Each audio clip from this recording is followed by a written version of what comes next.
The Philosophy of Immanuel Kant, Understanding the Categorical Imperative. Welcome back to our channel. Today, we're diving into the profound philosophy of Immanuel Kant, a pivotal figure in the realm of ethics and moral philosophy. Kant's ideas, particularly his concept of the categorical imperative, have had a lasting impact on how we understand morality and human behavior. His approach challenges us to think critically about our actions and their implications for ourselves and others. So, who was Immanuel Kant, and what is the categorical imperative? Let's explore his life, philosophy, and the implications of his ideas.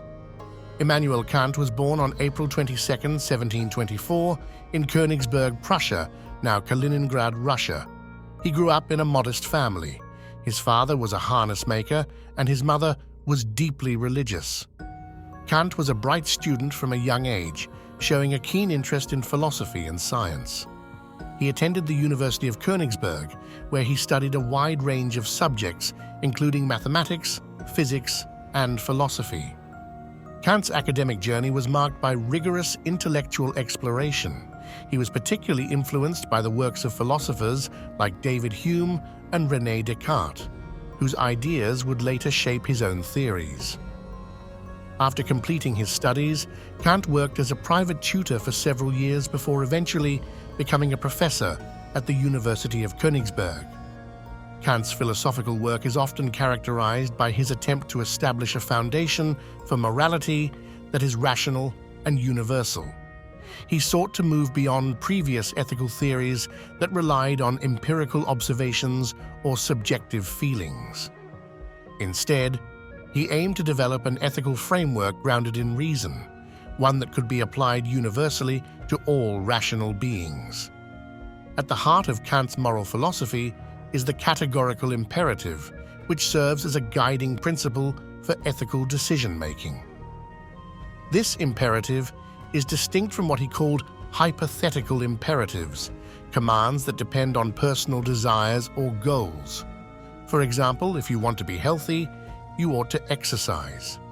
In contrast, categorical imperatives are unconditional commands that apply to everyone regardless of their individual desires.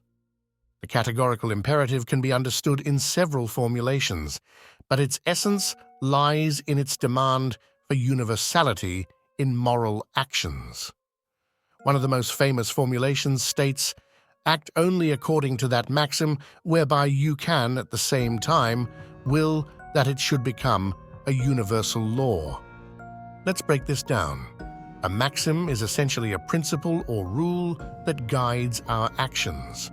When Kant asks us to consider whether we can will our maxim as a universal law, he urges us to think about whether it would be acceptable for everyone to act according to that same principle.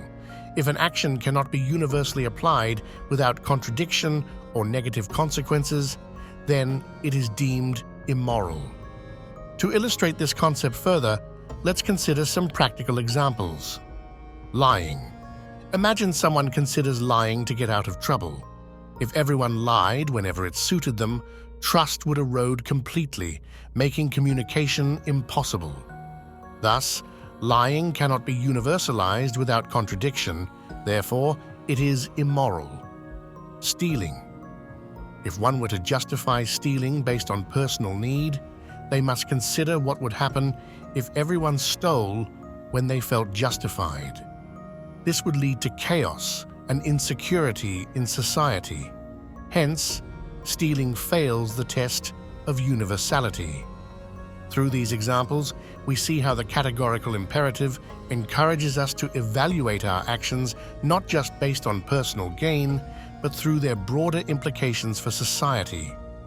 Another key formulation of the categorical imperative emphasizes treating humanity, whether in oneself or others, as an end in itself and never merely as a means to an end. This principle highlights the intrinsic value of every individual and underscores respect for human dignity. In practical terms, this means that we should never exploit others for our gain or treat them as tools for achieving our objectives. For instance, using someone solely for their labor without acknowledging their humanity violates this moral principle. Central to Kant's moral philosophy is the idea of autonomy, the capacity for rational agents to legislate moral laws for themselves through reason.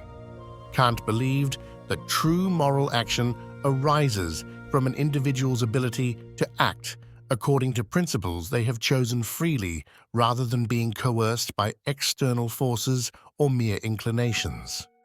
This emphasis on autonomy empowers individuals by affirming their ability to make ethical choices based on reasoned judgment rather than societal pressures or emotional impulses. While Kant's ideas have had a profound impact on ethics, they have also faced criticism over the years. Some argue that his strict adherence to duty can lead to rigid moral conclusions that may not account for complex human emotions or situational nuances.